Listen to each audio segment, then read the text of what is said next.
आप देख रहे हैं श्री हरि कृपा आश्रम चैनल। संस्थापक स्वामी श्री हरि चैतन्य पुरी जी महाराज।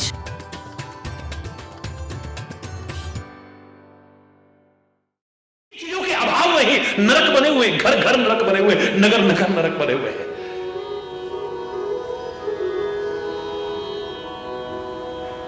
जहां रहते हैं हमें ठीक से रहना आ जाए, अपनी बात को ठीक से कहना आ जाए। बाद में जब लड़ाई चरम सीमा पर पहुंचती, भाई तुम लड़ क्यों रहे हो, इसने ऐसा कहा। यार मैंने ऐसा कहा ही नहीं, मेरी ऐसी भावना नहीं थी, मैं ऐसा नहीं कहना चाहता था। अब आपको सफाई देनी पड़ रही है। हरि बोलना, अगर ऐसा तूने समझा तो सॉरी यार, सच में बता रहा हूं, मेरा ऐसा ऐसा बिल्कुल भी मेरे मन में नहीं था। ऐसा कुछ तूने गलत समझा है, अभिव्यक्ति गलत है, ठीक से रहना नहीं आता है, ठीक से कहना नहीं आता है, और जहां जरूरी हो वहां सहना नहीं आता है। माता पिता को बच्चों की बात बर्दाश्त नहीं है, बच्चों को मां बाप की बात बर्दाश्त नहीं है, पति पत्नी को एक दूसरे की बात बर्दाश्त नहीं है, मित्र मित्र को एक दूसरे की बात बर्दाश्त, भाई भाई को बर्दाश्त नहीं है, एक दूसरे को एक दूसरे की बात बर्दाश्त नहीं है। तपस्या की हम चर्चा कर रहे हैं, लो मैं सार रूप में बता देता हूं क्या है तपस्या। तपस्या का अगर अर्क निकाला जाए, रस निकाला जाए, निचोड़ा जाए,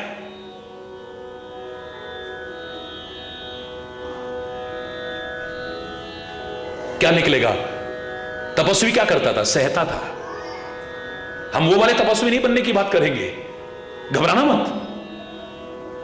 फिर कह रहा हूं, आप एक टांग पर खड़े रहना कभी नहीं कहूंगा मैं।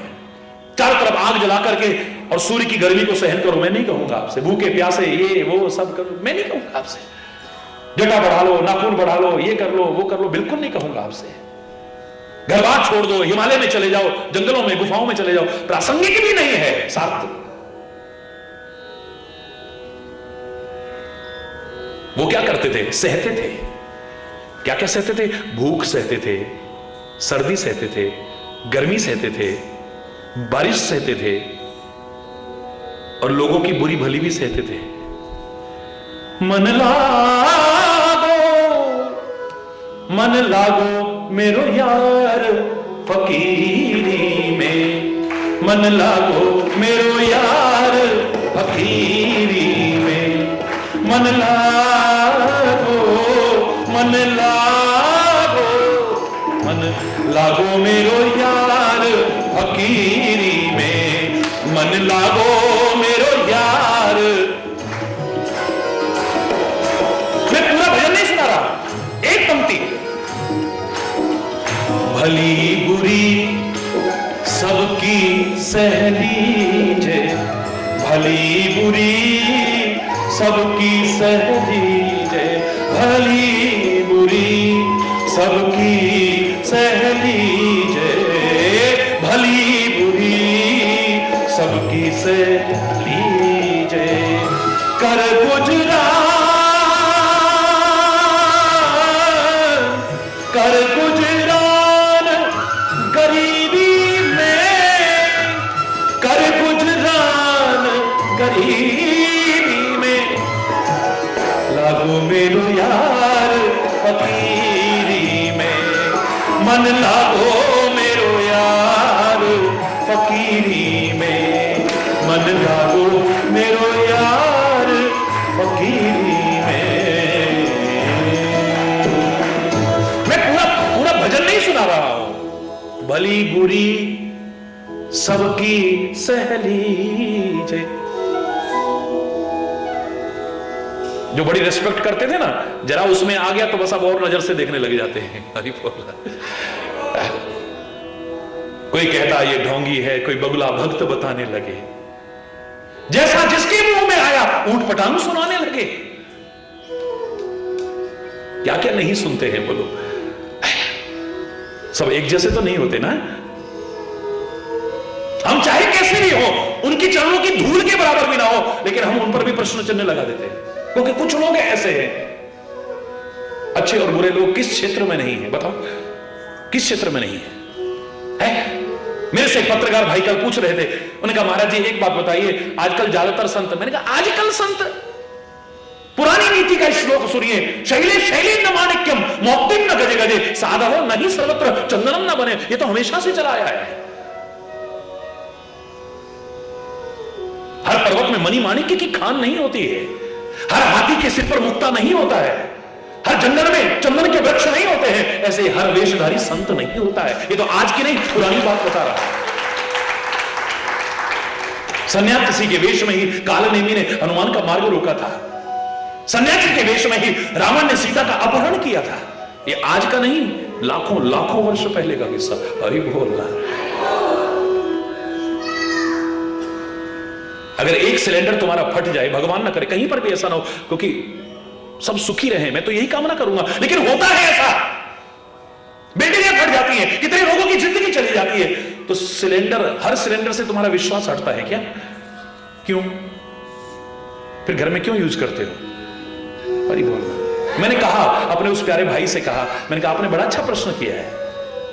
कितनी गाड़ियों के एक्सीडेंट हो जाते हैं, चलते चलते गाड़ियों में आग लग जाते हैं, तो क्या हर गाड़ी से विश्वास हट जाता है आपका? बोलो ना। कितनी ट्रेन की दुर्घटना हो जाती है, फिर भी तो विश्वास करके ट्रेन में बैठ जाते हो। क्यों? क्यों? कभी कहा कौन ट्रेन को चलाएगा, जरा दिखाओ ना हमें। हम पहले ड्राइवर को देखना चाहते हैं, उसका लाइसेंस दिखाओ, पहले कितनी ट्रेनिंग की है, और एक बार चला के दिखाओ ना। अरे हजारों लोग जिंदगी अपनी दांव पर लगा देते हैं ट्रेन में बैठ करके। कितनी ट्रेनों का एक्सीडेंट, हमें विश्वास नहीं है। साहब ऐसे ही होते हैं। हरी बोलना। कभी कहते हो कितने प्लेन क्रैश हो गए, फिर भी हवाई जहाज में क्यों बैठते हो? महाराज जी को तो पायलट भी प्रणाम करने आएगा, स्टाफ भी, पूरा क्रू मेंबर सारे प्रणाम करने आएंगे, लेकिन आपने कभी पायलट को देखा भी नहीं होगा। कौन चला रहा है, कैसे चला रहा है, कभी नहीं कहा हमें पायलट दिखाओ, पहले उसका सर्टिफिकेट दिखाओ ना, पहले लाइसेंस दिखाओ उसका, पहले एक बार उड़ा के दिखाओ ना। अरे आकाश में कोई दुर्घटना हो गई तो कहते हो कभी? क्यों? क्यों? हरि बोलना, जोर से बोलना, और जोर से बोलना। आए दिन कैसी कैसी घटनाएं सुनते हो, माता पिता कितना अनर्थ कर दे रहे हैं, भाई इतने पवित्र रिश्ते को कलंकित कर रहे हैं, तो क्या सबसे विश्वास हटेगा आपका? नहीं महाराज जी, फिर भी ज्यादातर ऐसे हो गए। मैंने कहा एक खान में से हीरे निकलते हैं, उसमें से आप भी जानते होंगे। मैंने कहा मेरे भाई 99.9999% कोयला और पत्थर निकलता है, और 0.001% हीरे निकलते हैं, फिर भी खान हीरे की कहलाती है। कभी देख लो आप। अरे बोलो, जोर से बोलो, और जोर से बोलो। भली बुरी सबकी सहेली। वो तपस्वी क्या करते थे? सहन करते थे, सब कुछ सहन करते थे। अरे हम गर्मी सहन न करें, बारिश सहन न करें, सर्दी सहन न करें, भूख प्यास सहन न करें, लोगों के दुर्वचन सहन न करें, लेकिन आपस में तो एक दूसरे का सहन करना आ जाए, घर घर स्वर्ग बन जाएगा। ये भी तपस्या है, ये भी तपस्या है। और क्या तपस्या है? मैं और कोई तपस्या नहीं बता रहा हूं आपको, लेकिन इतना जरूर कह सकता हूं, तपस्या के बिना कुछ नहीं है। इसलिए मैं तो कहूंगा अपने गृहस्थ को ही तपोवन बना लो आप। जहां रहते हो उसी को तपश्चर्या केंद्र बना लो आप। जो भी कर्म करते हो उसे ही तपश्चर्या बना लो आप। प्रकृति ने जो व्यवस्था की है, जो मैं हमेशा कहा करता हूं, 3 तरह के लोग हैं। एक प्रकृति के अनुसार जीवन जीते हैं, एक विकृति परिपूर्ण जीवन जीते हैं, और एक संस्कृति परिपूर्ण जीवन जीते हैं। खुद खाना प्रकृति है, दूसरे का छीन के खाना या किसी को न खाने देना यह विकृति है, और किसी को खिला के खाना मेरे देश की संस्कृति है। खुद जीना, हर कोई जिंदगी चाहता है, खुद जीना यह प्रकृति है, प्राकृतिक व्यवस्था है। लोगों की लाशों पर पैर रख करके जीना यह विकृति है। खाने पीने की चीजों में मिलावट करना, नकली दवाइयों का सेवन कराना, नशीले पदार्थों का सेवन करा के घरों के चिराग जलाना, लोगों के घरों के चिराग बुझा करके जो चिराग जला रहे हैं, वो चिराग कहीं घर को जला के खाक ना कर दे। खुद जीना ये प्रकृति है, किसी को जीने ना देना या लोगों की लाशों पर पैर रख करके जीना ये विकृति है। और किसी के लिए अपनी जान भी कुर्बान कर देना, वतन के लिए जान भी कुर्बान कर देना, समाज के लिए जान भी कुर्बान कर देना, धर्म के लिए जान भी कुर्बान कर देना, ये मेरे देश की संस्कृति है। देखो उधम सिंह को, कितनी सी उम्र थी, उसमें कोई उम्र का भी तकाजा नहीं है। देखो शहीद भगत सिंह को, क्या उम्र थी उसकी। नाना जी की क्या उम्र थी। अरे बोलना। गुरु गोविंद सिंह के जिगर के टुकड़ों की क्या उम्र थी जब धर्म और देश के लिए कुर्बानियां दी। ऐसे लोगों के लिए तो हर कोई कुर्बान होने को तैयार रहे। अरे बोलना, जोर से बोलना। सुभाष चंद्र बोस, मैं कहां तक नाम गिनाऊं। मैं तो कहा करता हूं, जिनको हम जानते हैं उनको भी नमन है, और जिनके नाम भी नहीं जानते, ऐसे असंख्य अमर शहीद हैं जो नीम के पत्थर बने हैं, जो कंगूरे नहीं बने, फानूस नहीं बने, शिखर नहीं बने हैं, खिड़कियां दरवाजे नहीं बने, दिखते भी नहीं है हमें, नीम के पत्थर बने हैं। हां, उनके बल पर ही ये देश की बिल्डिंग खड़ी हुई है, वरना कब की धराशायी हो जाती। और आज भी जो सैनिक हैं, क्या वो तपस्वी नहीं है? अगर तपस्या की चर्चा चल रही है तो देखो ना, कहां कहां डटे हुए हैं, कहां कहां डटे हुए हैं। चंद लोगों ने अगर आर्मी को या विभिन्न हमारे सैनिक संगठनों को भी बदनाम करने की कोशिश की हो, इसका तात्पर्य कि सैनिकों से हमारा विश्वास हट जाएगा। आज भी असंख्य वीर सैनिक हमारे, जिन्होंने कुर्बानियां दी, उनको नमन है। जो दे रहे हैं उनको नमन है, और उनको भी जो देश की सीमाओं के प्रहरी बने हुए हैं, जिनकी वजह से आज यहां हम सुरक्षित बैठे हैं, वरना हरि बोल रहा है। तपस्या नहीं है, वहां आंधियां चलती हैं, तूफान आते हैं, बर्फ गिरती है, गोलियां चलती ही है।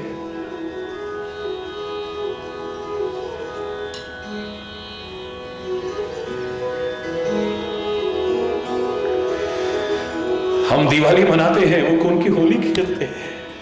अरे बोला, सल्यूट है ऐसे अमर शहीदों को, उन सैनिकों को। क्या ये तपस्या नहीं है? अपने घर बार से दूर डटे हुए हैं। कारगिल के समय सारे देशवासियों का जज्बा, मैं कहता हूं सलाम है उस जज्बे को।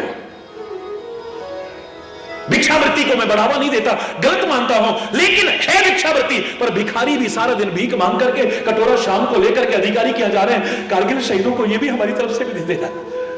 छोटे छोटे बच्चे अपनी जेब खर्ची बचा करके प्रधानमंत्री कोष में, रक्षा कोष में देने की कोशिश कर रहे हैं, मुख्यमंत्री कोष में देने की कोशिश कर रहे हैं। ये सब देख करके ही तो मन पूरी तरह से आश्वस्त होता है। चाहे कितने भी आक्रमण इस वतन पर, वतन की संस्कृति पर होते रहे, हो रहे हैं, ना ये वतन कभी और वतन की संस्कृति नष्ट हो पाई, ना हो रही है, ना कभी हो पाएगी। इसकी जड़ें बहुत गहरी। अब तो ऐसी करारी चपत मारी है आपने ऐसी ताकतों पर, जो समाज को तोड़ने और बांटने की कोशिश करते हैं। अभी जब अयोध्या का फैसला आया ना, सारे आशंकित थे। 25 चैनलों पर तो मेरा मैसेज चल रहा था, शांति का संदेश चल रहा था, सद्भाव का संदेश चल रहा था, सौहार्द का संदेश चल रहा था।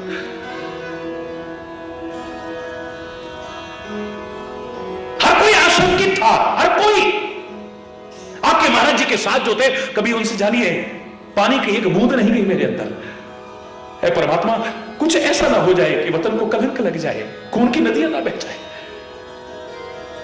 है परमात्मा, तूने नाड़ियों में खून बहाया है, ये नालियों में ना बहे, ये नाड़ियों में ही बहता रहता है।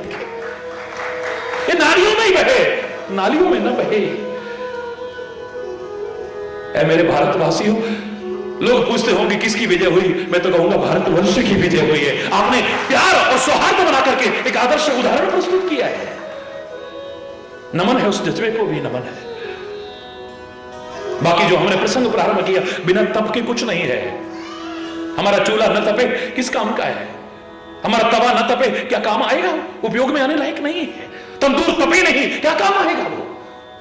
हमारे वो बर्तन, कढ़ाई, भगोने वो नहीं तपेंगे, किस काम के हैं वो? क्या उपयोग में आ सकते हैं? सागर में अथाह जल राशि है, लेकिन जब तक वो सूर्य उसे तपा करके सुखा के बादल नहीं बनाता है, बरसाता नहीं है, गर्मी में तपते लोगों को शांति नहीं देता है, सूखती खेती को हरियाली नहीं देता है, लोगों को जल नहीं देता है, अन्न नहीं देता है, तब तक उपयोग में आने लायक नहीं बनता है। सूर्य तप रहा है तभी आपको प्रकाश दे रहा है, लाखों मील दूर, यहां इतनी तपिश लगती है, वहां कैसे तप रहा होगा सोचो। वो तप रहा है तभी तुमको लाभ पहुंचा रहा है, प्रकाश दे रहा है, ठोकरों से बचा रहा है, तुम्हें अंधकार से उबार रहा है। तुम्हें बड़े बड़े महापुरुषों के जीवन को उठा के देखिए, तपस्या की है उन्होंने। मैं तो इतना ही कहूंगा कि जिस दिन आप भी सहनशील बन गए और प्राकृतिक व्यवस्था का पालन करने लगे, प्रकृति के नियमों की अवहेलना न करें, प्रकृति के नियमों की पालना करने लगे, मैं दावे से कह रहा हूं आप घर बैठे बैठे तपस्वी बन जाओगे और उन तपस्वियों से कहीं श्रेष्ठ तपस्वी बन जाओगे। हरि बोल।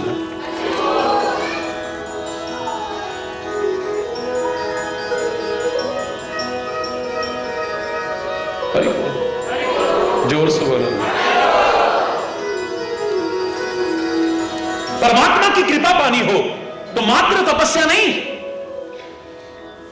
ब्रज में जाओगे ना तो कितना भी कोई गाए ना, बीच में इतना जरूर गाएगा, राधा तू बड़ भागिनी, कौन तपस्या की, राधा तू बड़ भागिनी, कौन तपस्या की, तीन लोक तारण तरण सो तेरे आधी। अरे हो राधा, ऐसी कौन सी तूने तपस्या की है? सूर्य दुनिया को, पूरी दुनिया को अपने इशारे पर नचाने वाला तेरे इशारे पर नचता है। प्यार है, बड़ी अच्छी बात है, लेकिन तपस्या के महत्व को भी नकार नहीं सकते। बांसुरी को चुना है, ठीक है, उसमें और भी विशेषता है बांसुरी में भी, लेकिन पहला गुण तो यही होगा ना, तपस्या। ये बांस जंगल में खिलता है, अंदर नहीं।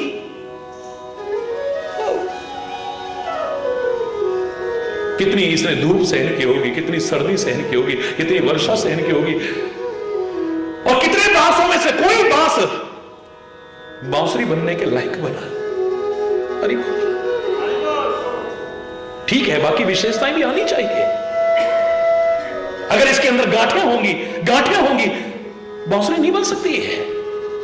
जिस बांस में गांठ होती है उसकी बांसुरी नहीं। अगर उसकी भी कोई कलाकार बांसुरी बनाना चाहे, पहले उसकी गांठ को खत्म करना पड़ेगा। ऐसे हमारे दिलों में जो गांठ बंधी हुई है, इनको जब तक खत्म न किया, प्रभु के प्रिय नहीं बन सकते, कृपा पात्र नहीं बन सकते। जरा सी बात को हम गांठ बांध लेते हैं, उसने ऐसा कहा हमको, उसने ऐसा बोला हमको, उसने, जो अपने आदरणीय है, प्रियजन है, हमारे हित चिंतक है, हमें तो उनकी भी बात बुरी लग जाती, गांठ बांध लेते हैं। 10 साल बाद भी याद रहता है, 50 साल बाद भी गांठ बंधी हुई है। कई बार तो बच्चों की वजह से लड़ाई हो जाती है, बच्चों की वजह से। मोहल्ले में खेल रहे थे बच्चे, आपस में लड़ बैठे, मां बाप भी आ गए, लड़ाई शुरू हो गई। हरि बोल। बच्चे तो थोड़ी देर बाद चले गए और थोड़ी देर बाद फिर वहीं और कहीं खेलते मिल जाएंगे, लेकिन मां बाप जीवन भर लड़ते रहते हैं। तूने मेरे बच्चे को, तूने गांठ बांध ली। पुराना गाना याद होगा आपको, बच्चे मन के सच्चे, सारी जग की आंख के तारे, ये वो नन्हे फूल हैं जो भगवान को लगते प्यारे। बच्चे मन के, याद आ गया मेरे को पुराना एक, खुद रूठे खुद मन जाए, फिर हम जोली बन जाए, झगड़ा जिसके साथ करें ये अगले ही पल फिर बात करें। ये वो नन्हे फूल हैं जो भगवान को लगते प्यारे। बच्चे मन के, बच्चे खुद रूठे खुद मन जाए, ये अभी लड़ेंगे फिर खेलने लग जाएंगे। तुम जिंदगी भर गांठ बांध, मेरे बेटे को इसने तब ऐसा बोला था, तेरी हिम्मत कैसे हुई मेरे बेटे को। हरि बोल। बच्चे इसीलिए प्रिय हैं क्योंकि इनके मन में कोई गांठ नहीं होती है। बांसुरी इसलिए प्रिय है क्योंकि इसमें कोई गांठ नहीं होती है। हम दिलों में गांठ बांध लेते हैं, इसलिए प्रिय नहीं बनता।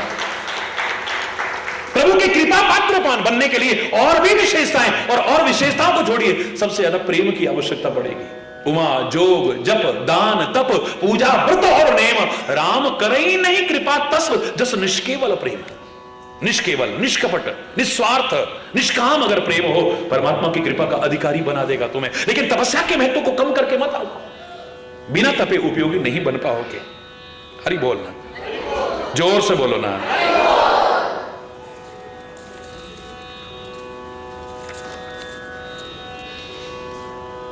गलत नहीं कहा रामायण में, जो प्रारंभ हमने किया था।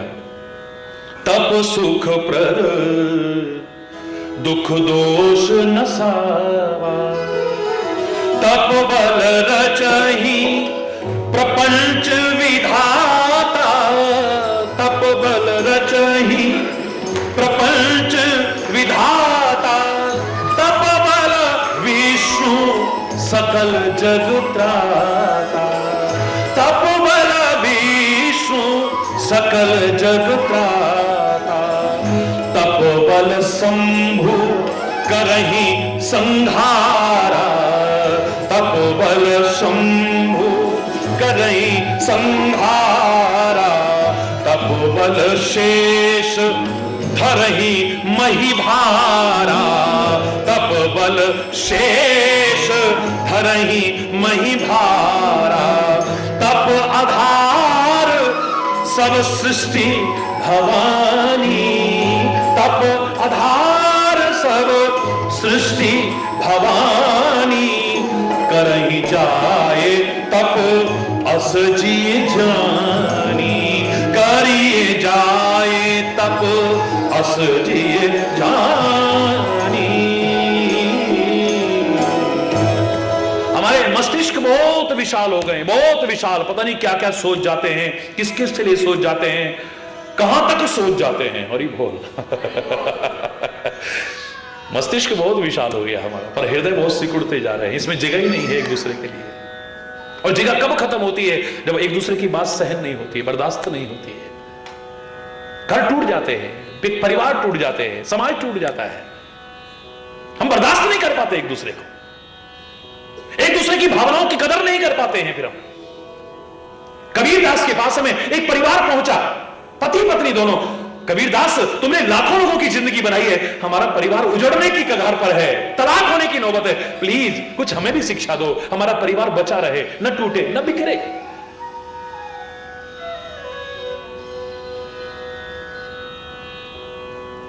कबीरदास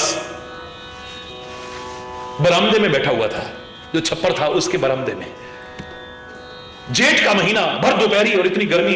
कहता है, अच्छा बच्चों आओ, आंगन में ले जाके बैठा दिया। दिमाग सोचने लगा, इसका तो दिमाग खराब है यार, पागल आदमी है, इतनी गर्मी और भर दोपहरी में बताओ आंगन में लाके, ये हमें क्या सिखाएगा? इसका तो लगता है हरि बोलना। थोड़ा और कुछ ऐसा हुआ, उनका दिमाग और खराब हो गया। कबीरदास कहता है अपनी पत्नी से, ओ भगवान एक दिया लाओ जरा जला करके, एक दिया ला करके यहां रख दो। और वो भी गई और तुरंत एक दिया जला करके लाके वहां रख दिया।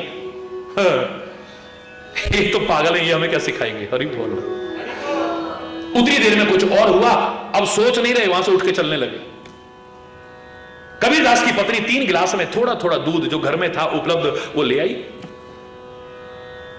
अतिथि का सत्कार हमारी संस्कृति है, अतिथि देवो भव।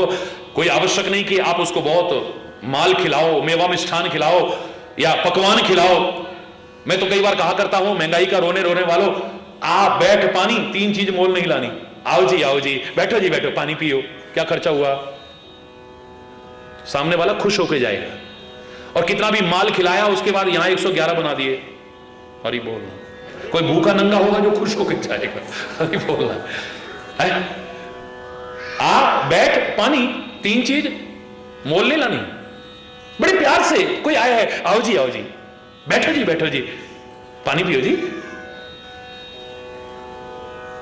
घर में जितनी सामर्थ्य है, मैं नहीं कह रहा कर्जा लेकर के करो, सामर्थ्य जितनी थी, थोड़ा दूध पड़ा था 3 गिलास में थोड़ा थोड़ा कबीर की पत्नी डाल के ले आई। कबीरदास को भी दिया, उन दोनों को भी दे दिया। कबीरदास ने थोड़ा सा चखा और उसने गिलास एक तरफ रख दिया, नहीं पिया। और वो तो थू थू करके चलने लगे। अच्छा कबीर भाई, अरे तुम हमें क्या सिखाओगे? तुम तो खुद पागल हो, तुम्हारी घरवाली पागल है, तुम्हारा घर पागलों का घर है, तुम हमें क्या शिक्षा दोगे? कबीर कहता है, मेरे प्यारे बच्चों, मैंने तो सिखा दिया पर तुम सीख नहीं पाए, दुख इस बात का है? जाते जाते मुड़े, चौंक करके पूछने लगे, कबीर क्या सिखाया तूने? बोले तुमने देखा, मैं बरामदे में बैठा हुआ था और भर दोपहरी में इतनी गर्मी में मैं आंगन में लेके आया। मेरी घरवाली ने कहा तुम्हारा पुर्जा ढिल्ला हो गया क्या, पागल हो गए हो क्या? और उस पर भी मैंने कहा दिया जला करके लाओ, और वो ला करके वहां रख गई। उसने नहीं कहा अब तो लगता है बिल्कुल खिसक गया तुम्हारा। अरे बोलना, जोर से बोलो ना। और वो सारा दिन मेहनत करती है, सारा दिन मेहनत करती है। मैंने तो खाली ऑर्डर चलाना होता है, मेरे दो दोस्त आए, जा चाय बना ला, ये आए हैं मेहमान, उनके लिए ये कर ले। सारा दिन काम करती है। अरे थक जाती होगी, कभी उससे भी गलती हो जाती है। गलती से चीनी की जगह नमक डाल के ले आई तो मैंने नहीं पिया गया, मैंने किनारे पर रख दिया। अब ये नहीं किया किसके बारे में सोच रही थी, लगता है अरे बोल ना। हाँ, काम यहां करती है, सोचती क्या है तू? शक करना शुरू कर दिया, उठ पटांग बकना शुरू कर दिया है। काहे से टूट रहे हैं परिवार, बोलो? ये कोई कथा नहीं है, प्रैक्टिकल बात है। अरे मुझसे गलती होती है, वो माफ कर देती है। ये तो गाड़ी के दो पहिए हैं। पति अगर सिर का ताज है तो पत्नी पैर की जूती नहीं है। दोनों गाड़ी के पहिए अगर बराबर नहीं होंगे गाड़ी चल नहीं सकती है। एक छोटा पहिया हो, एक बड़ा पहिया हो, दूरी कटने लग जाएगी, पहिया उधर जाएगा गिर के। दोनों एक दूसरे की भावनाओं की कदर करें, देखो परिवार कैसा सुखी रहता है। देखो जरा, वो उसकी भावनाओं की कदर करे, वो उसकी। वही नहीं, तेरे माँ बाप ने यही सिखाया है, तेरे मायके में ऐसा ही होता था। अरे बात बात में वो माँ बाप कहां से आ जाते हैं? वो भी शुरू होगी, तुम्हारे माँ बाप यही ऐसे। अरे जोर से बोलो ना, ये कोई हंसने की बातें नहीं है, ये कोई मजाक की बातें नहीं है। ये दोनों पैरों में गिर पड़े कबीरदास के। कबीरदास, आज से हम एक दूसरे की भावनाओं की कदर करेंगे। इससे गलती होगी मैं माफ करूंगा, मुझसे गलती होगी ये माफ करेगी, हम मिलकर के रहेंगे, प्यार से रहेंगे, नहीं तलाक लेंगे। हम छोटी छोटी बातों को प्रतिष्ठा का प्रश्न बना देते हैं। आज से 30 वर्ष पहले मेरे से एक व्यक्ति ने पूछा, महाराज जी हम सारा दिन आपके कार्यक्रमों में जिगा जिगा गए, देखा हजारों तो हार आपको पहना दिए लोगों ने, कितना फूल,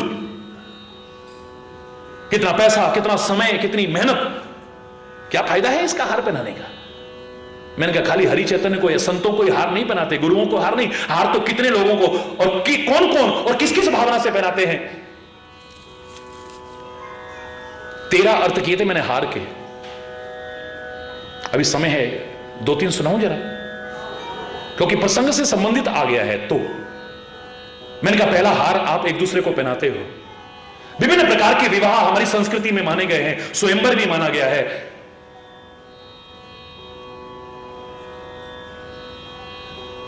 विभिन्न प्रकार के, लेकिन सर्वश्रेष्ठ वैदिक रीति से बड़ों के आशीर्वाद लेकर के धर्म परिपूर्ण आचरण करते हुए जो होता है, भारतीय संस्कृति उसे सर्वश्रेष्ठ माना है। सबके आशीर्वाद लेकर के, सबकी भावनाओं से जो किया जाता है, सर्वश्रेष्ठ माना है। श्री राम का तो विवाह हो चुका, वाटिका में एक दूसरे ने पसंद कर लिया, हो गई शादी। फिर शर्त है जो धनुष तोड़ेगा उससे शादी हो जाएगी, तो राम ने धनुष तोड़ा, हो गई शादी। अब क्या जरूरत है दूत भेजो, अयोध्या से बुलाओ लोगों को, फिर से फेरे भी हो रहे हैं, ये भी हो रहा है, ये भी हो रहा है, क्यों? क्या आवश्यकता थी, बोलो ना। आजकल जो बच्चे मनमाना जीवन जी रहे हैं, मैं कह रहा हूं हमारी संस्कृति को जरा उठा के देखिए आप। सर्वश्रेष्ठ रीति यही है,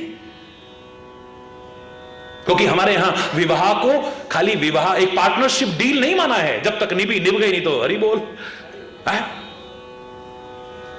धर्म विवाह का है, और पत्नी को भी खाली भोग विलास का साधन नहीं माना है, धर्म पत्नी का है। जो धर्म में भी सहभागिनी बने वो है धर्म पत्नी, जिसके बिना धर्म का हर कार्य अधूरा माना जाता था।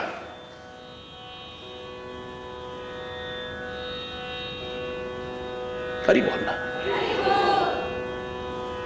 आप क्या क्या देते हो, और दहेज का दानव कितना मुंह फैलाता जा रहा है, मैं इस पर चर्चा नहीं, जिसके कारण कन्या का जन्म अभिशाप माना जाने लगा है। पेट में ही कन्याओं को खत्म किया जा रहा है, एक सामाजिक विषमता पैदा करने की कोशिश की जा रही है। इतना ज्यादा लिंग अनुपात जो बदल रहा है, भविष्य के लिए अच्छा संकेत नहीं है। किसी दिन अपने बच्चों के लिए बच्चियां ढूंढते रह जाओगे। हरी बोलना। इस पर मैं बहुत चर्चा करता हूं, यदा कदा आप चैनल्स पर लगातार सुनते ही हैं।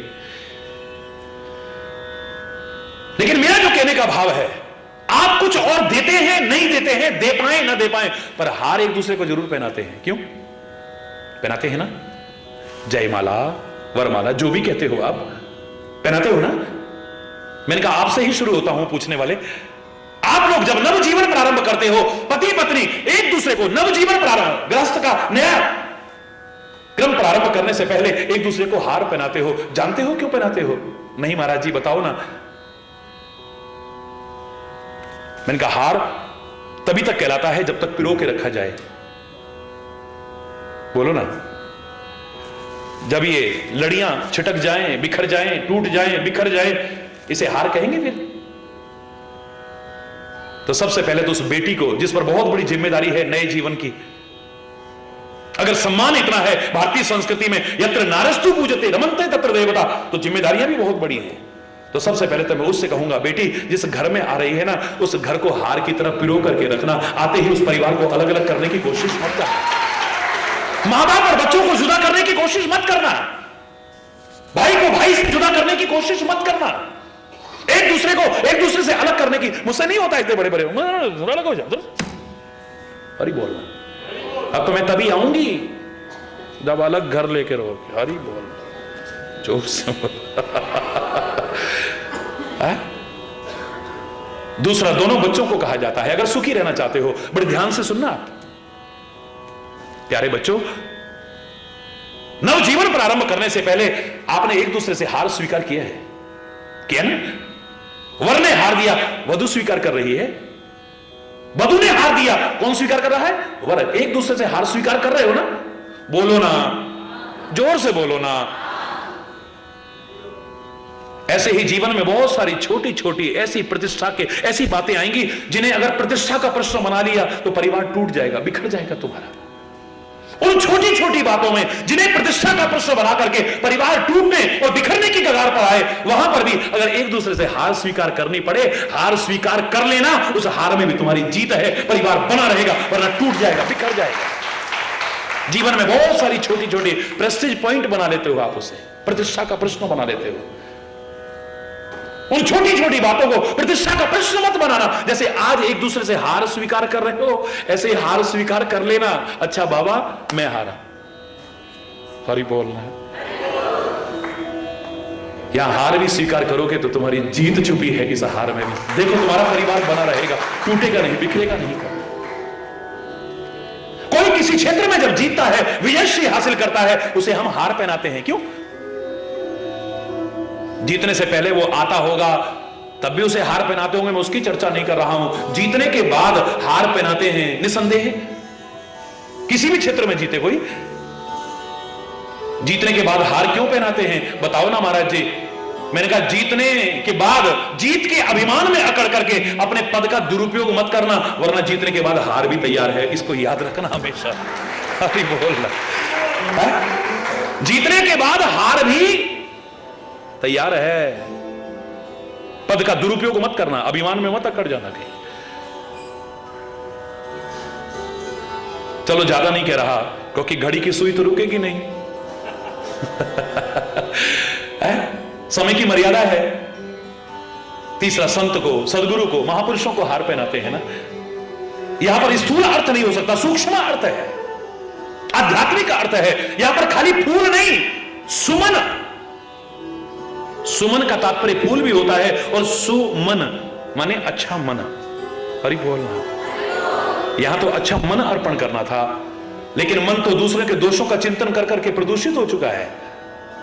मन तो गंदे विचार कर करके गंदा हो चुका है। मन सुमन नहीं है हमारा। तो फिर जब संत को हार पहनाए, सदगुरु को हार पहनाए, महापुरुष को हार पहनाए, क्या भावना होनी चाहिए? हे संत, हे सदगुरु, हे महापुरुष, इस पुष्प हार के माध्यम से खाली पुष्प नहीं, हम अपना मन, अपना जीवन, अपना चिंतन, अपना मस्तिष्क, अपना सब कुछ आपको अर्पण कर रहे हैं। लाख कोशिश करके जिसे हम पवित्र नहीं कर पाए, सुबक नहीं कर पाए, सुंदर नहीं बना पाए, आप ही कृपा करके इसे पावन कर दो, आप ही सुंदर बना दो, आप ही सुबक बना दो। उस दुर्भाग्यशाली की तरह मत कहना मेरे को लाखों नहीं करोड़ों करोड़ों लोगों ने इसी भावना से हार पहनाया होगा। तुम्हारे हार का भूखा नहीं है हरि चैतन्य, लेकिन तुम्हारी भावनाओं को स्वीकार करता है। जिन्होंने पहनाया लाखों लोगों ने अपनी जिंदगी को बदला है। अपना मन, अपना मस्तिष्क, अपना चिंतन, अपना जीवन तक अर्पण कर दिया है। कोई दुर्भाग्यशाली ऐसा भी मैंने देखा, उसके जीवन और आचरण को देख के लग रहा है वो कहना चाहता है, महाराज जी, हे संत, हे महापुरुष, हे सदगुरु, हम इस भावना से हार नहीं बनाते आपको। तो किस भावना से? आपको पता नहीं लग रहा? मैंने सुधार किया कोई? मेरे जीवन को, मेरे आचरण को, मेरे कर्मों को देख के पता नहीं लगा आपको? मेरे स्वभाव, मेरे चिंतन को देख के पता नहीं लगा आपको? क्या कहना चाहता है? बोले आप समझा समझा के हार जाओगे, हार आप ही स्वीकार करोगे, हम हारने वाले नहीं है। हरि बोल, हरि बोल। आप समझाओगे आपस में नहीं लड़ना चाहिए, पर हम लड़ेंगे। आप समझाओगे शराब नहीं पीनी चाहिए, पिएंगे। आप कहोगे मांसाहार नहीं करना चाहिए, करेंगे।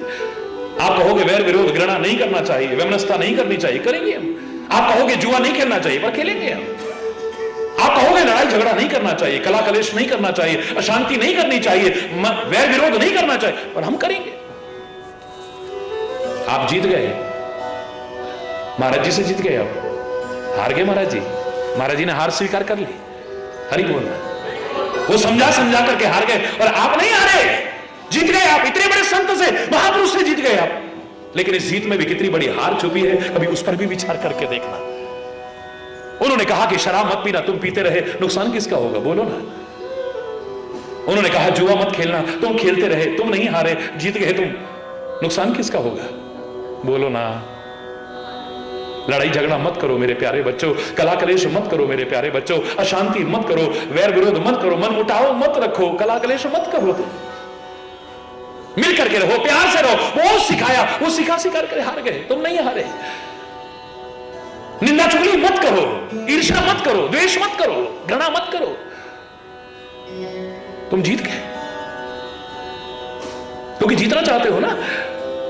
तुमने तो संत को भी नहीं छोड़ा, गुरु को भी नहीं छोड़ा, महापुरुष को भी नहीं छोड़ा। बहस नहीं होनी चाहिए। अनमोल समय एक एक क्षण है, इसको व्यर्थ में नष्ट नहीं करना चाहिए। लेकिन बहस हो जाए, तुम जीतना चाहते हो, वाद विवाद हो जाए, जीतना चाहते हो, मुकदमा नहीं करना चाहिए, हो जाए तो जीतना चाहते हो। खेल के मैदान में खेल की भावना से नहीं खेलते, जीतना चाहते हो। हरि बोल। अच्छा प्रदर्शन की भावना से नहीं। हरिचेतन भी कह रहा है, ये जीवन का दाव प्रभु कृपा से जो मिला है, इसे भी हार के मत जाना, इसे जीत के जाना। लेकिन यहां पर अगर तुम जीत गए ना, जीत करके भी हार जाओगे तुम। हरि बोल।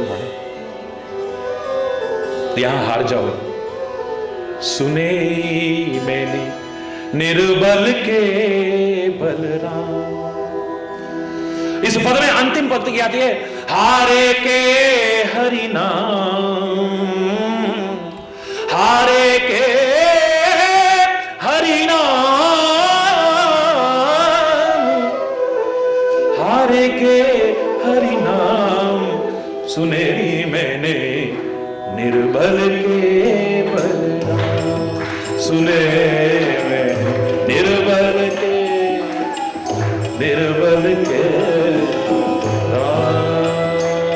विठला विठला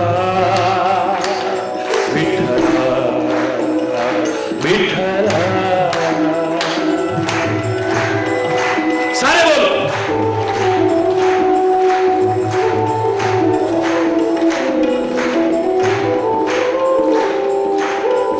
हरि ओम विठला,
जोर से बोलो जरा। तब तो परिपूर्ण जीवन होना चाहिए। हिमालय में मत जाओ बेशक, कंदराओं में मत जाओ बेशक, जंगलों में मत जाओ बेशक, एक टांग पर मत खड़े हो बेशक, जटाएं मत बढ़ाओ बेशक, घर बार मत छोड़ो बेशक, सर्दी गर्मी धूप सहन मत करो बेशक, लेकिन तपस्या का जो निचोड़ निकल के आता है उसे जीवन में अपना लो। गृहस्थ को ही तपोवन बना लो, तो अपने हर कर्म को तपश्चर्या परिपूर्ण बना लो, जीवन को ही तपश्चर्या परिपूर्ण बना लो, जहां रहते हो उसे तपश्चर्या का केंद्र बना लो तुम। घर में अपने कर्मों का कर्तव्यों का पालन करते हुए कर्म भक्ति और ज्ञान का समन्वय स्थापन कर। शर्त यह है तुम घर बैठे बैठे तपस्वी बन सकते हो। दावा से कह रहा सहना आ जाए, जहां रहते हो वहां ठीक से रहना आ जाए, अपनी बात आपस में ठीक से कहना आ जाए, जहां जरूरी हो शांति बनाए रखने के लिए सद्भाव बनाए सहना आ जाए वहां पर। वो स्वर्ग किसने देखा है, यहां स्वर्ग उतर आएगा। दावे से कह रहा सुखी बसे संसार सब, दुखिया रहे न को, यह अभिलाषा हे प्रभु मेरी पूर्ण हो। विद्या बुद्धि धन धान्य से वंचित रहे न को, यह अभिलाषा हे प्रभु मेरी पूर्ण। सर्वे भवन्तु सुखिनः, सर्वे सन्तु निरामयः, सर्वे भद्राणि पश्यन्तु मा कश्चित् दुःख भाग् भवेत्। नानक नाम चढ़दी कला, तेरे पाणे सर्वत्र भला। सबका भला हो, सब सुखी हो, सब समृद्ध हो, खुशहाल हो, स्वस्थ हो, सर्वत्र प्रेम हो, एकता हो, सौहार्द हो, शांति हो, सद्भाव हो, राष्ट्रीयता हो, नैतिकता हो, मानवता हो, हर एक के मन में। आपस में भी प्यार करें, अपने इस प्यारे वतन से, भारतवर्ष से प्यार करें।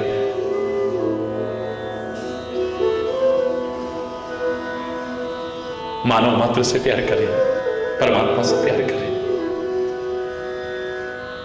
विचार पूर्वक परमात्मा का स्मरण करते हुए अपने अपने कर्मों का पालन करें, कर्तव्यों का पालन करें।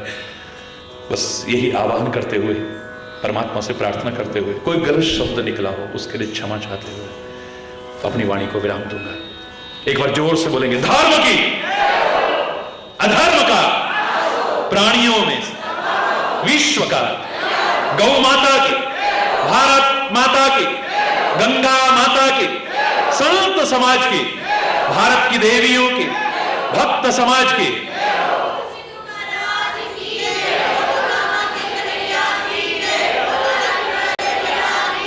बोलो वृंदावन बिहारी लाल की जय। जय श्री राधे श्याम राम। हाथ उठा के जरा हरि बोल, जोर से और जोर से हरि बोल। धन्यवाद।